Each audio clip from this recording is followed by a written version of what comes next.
샬롬. 한 주간을 마무리하고 주일을 준비하는 토요일입니다. 이 토요일에도 우리 하나님의 풍성한 사랑과 부활하신 예수 그리스도의 능력과 은혜 그리고 성령의 충만함이 함께하기를 기도하고 축복합니다. 함께 읽고 묵상할 말씀은 데살로니가 전서 2장 17절로부터 20절 말씀입니다. 제가 읽어봅니다.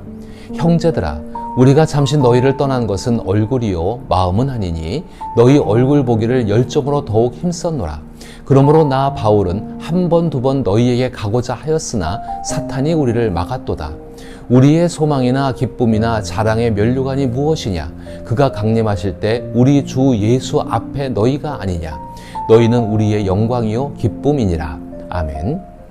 저는 오늘 이 말씀을 통하여서 짧은 만남 그리고 긴 이별의 시간 동안이라는 것을 생각해 보고자 합니다. 대부분의 글에는 배경과 상황이 존재합니다. 즉, 그 글이 쓰이게 된 정황이 있다는 뜻입니다. 특히 편지와 같은 글에는 속 깊은 사연이 담겨 있기 마련이죠. 데살로니가 전후서는 데살로니가에 있는 교인들에게 바울이 보내는 편지입니다. 이 편지에 담긴 속 깊은 사연은 짧은 만남과 긴 이별이라는 점입니다. 바울과 그의 동료들이 데살로니가에 머문 기간은 불과 몇 개월에 불과했습니다.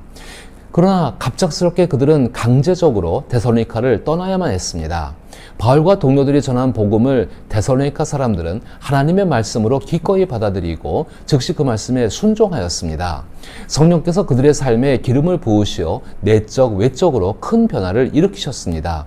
예를 들어 저울을 속여 폭류를 취하던 상인들은 정직하게 장사하기 시작했고, 무자비한 노예상들은 노예들을 해방시켰으며, 치안을 담당하는 이들은 뇌물을 받지 않게 되었던 것입니다. 불과 몇 개월 만에 일어난 이러한 변화는 매우 다양했으며 도시 전체에 큰 충격을 주었고, 바울과 그의 동료들은 이 변화를 지속시키는 동기를 부여했습니다. 이 같은 성령과 복음으로 인한 삶의 변화는 마치 새로운 혁신 운동처럼 빠르게 퍼져나갔습니다. 그러나 이러한 새로운 삶의 운동은 그 도시에서 소요를 일으켰습니다. 정직하게 장사하는 사람들에게 더 많은 이들이 몰리게 되어졌고, 무자비한 노예상들에게는 진실한 동역자들이 생겨났으며, 뇌물을 받던 치안 담당자들은 정직한 사람으로서 인기를 얻게 된 것입니다. 하지만 그것을 시기하고 자기의 이익에 손해가 된 사람들은 그들을 내보내라고 소요를 일으켰던 것입니다. 마치 복음으로 인한 이러한 변화의 움직임은 도시의 카르텔을 무너뜨리기 시작했던 것입니다. 이로 인해 두려움에 빠진 사람들은 모든 혼란의 원인을 바울과 그의 동료들에게 돌렸고, 바울이 그 도시에 머무는 것을 복음을 받아들이고 새로운 삶으로 변화된 이들에게 매우 위험한 상황이 되었던 것입니다. 결국 바울과 그의 동료들은 데살로니가를 갑작스럽게 떠날 수밖에 없었습니다. 도시 안에 바울과 그의 동료들이 있다는 사실만으로도 마치 또 다른 폭동에 가담한 것처럼 보이는 상황이 벌어졌던 것입니다.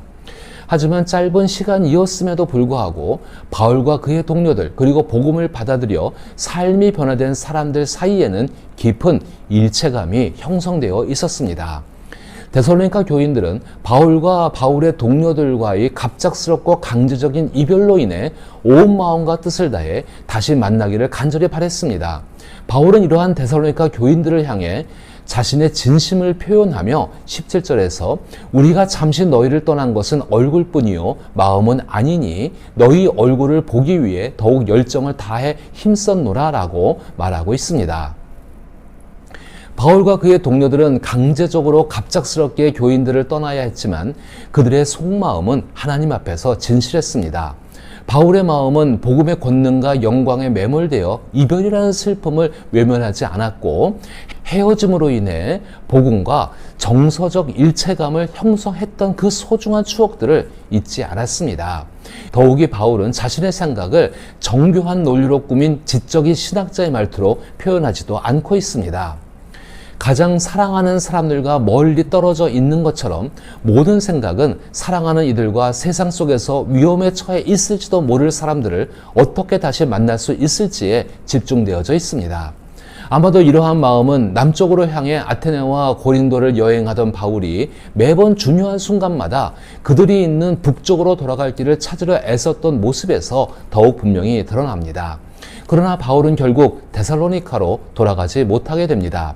그래서 18절에서는 사탄이 우리를 막았도다라고 이야기하고 있습니다. 바울은 사탄에 대해 자주 언급하지는 않지만 그 존재를 분명히 인식하고 있었습니다. 바울은 인류가 일상적으로 겪는 실패와 좌절 뒤에 더 어둡고 악한 세력이 숨어 있음을 깨닫고 있었던 것입니다. 이 세력을 인격적인 존재로 보지는 않지만 인간과 조직에 개입하여 하나님의 뜻을 잠시 가로막거나 지연시키는 역할을 한다고 생각하고 있었습니다. 이러한 생각을 바탕으로 바울의 말을 생각해 보면 바울의 말은 당시 남쪽으로 여행하는 중에 죽음의 위협을 받아 당장 그리스 북쪽으로 돌아가지 못하는 상황을 반영한 것입니다. 특히 이러한 위협들은 작은 신생교회를 돌보며 그들에게 거룩한 삶의 길을 가르치고 온전한 복음을 이해시켜 위로를 전하려는 바울의 강한 목회적 의도마저도 방해했습니다. 짧은 만남 그리고 긴 이별은 매우 고통스러운 일입니다. 특히 깊은 정서적 유대가 있는 관계에서는 떨어져 있는 시간 자체가 큰 아픔이 될 수밖에 없습니다. 그러나 예수 그리스도 안에서는 다른 선한 것들을 발견할 수 있습니다. 만약 바울이 계속해서 데살로니가 교회와 항상 함께 있었다면 오늘날 우리가 데살로니가 전서와 후서를 읽을 수 없었을 것입니다. 또한 이 편지를 통해 강력하게 전하는 메시지, 즉 죽은 자들이 예수 그리스도께서 다시 오실 때 그분과 함께 다시 만날 것이라는 소망의 말씀도 접할 수 없었을 것입니다. 다시 만나기를 간절히 바라는 바울의 진심이 담긴 편지는 바울과 데살로니가 교인들을 성령 안에서 하나로 묶어 성령 안에서 교제하게 했습니다. 비록 서로 얼굴을 맞대고 만나는 것은 아니었지만 마음과 생각의 교제를 통해 교류되었습니다. 이것은 성령의 역사이며 사탄이 막을 수 없는 일이었습니다. 물론 성령 안에서 서로 교제한다고 해서 사탄의 방해가 완전히 사라지는 것은 아닙니다. 그러나 헤어짐의 슬픔과 다시 만날 날이 불확실한 절망, 그리고 현재의 암담한 좌절 속에서도 하나님의 주권이 작용하고 있음을 우리는 확신할 수 있다는 것입니다. 바울이 그들을 간절히 보고 싶어하는 이유는 단순히 그들이 매우 소중했기 때문만은 아닙니다. 그 안에는 미래를 향한 희망도 담겨 있습니다. 어떤 희망일까요? 주 예수님께서 다시 오시는 위대한 재림의 날을 바라보며 그날에는 예수님께서 다시 오셔서 자신의 백성과 친히 함께 하신다는 것입니다. 그리스도인들이 간절히 고대하는 그날, 주님 앞에 서서 확신과 자부심을 가질 수 있는 이유는 성령과 복음으로 이루어진 모든 사역의 터가 굳건히 세워지고 바울과 그의 동료들 그리고 데살로니가 교인들 모두가 성숙한 그리스도인으로 성장했기 때문입니다.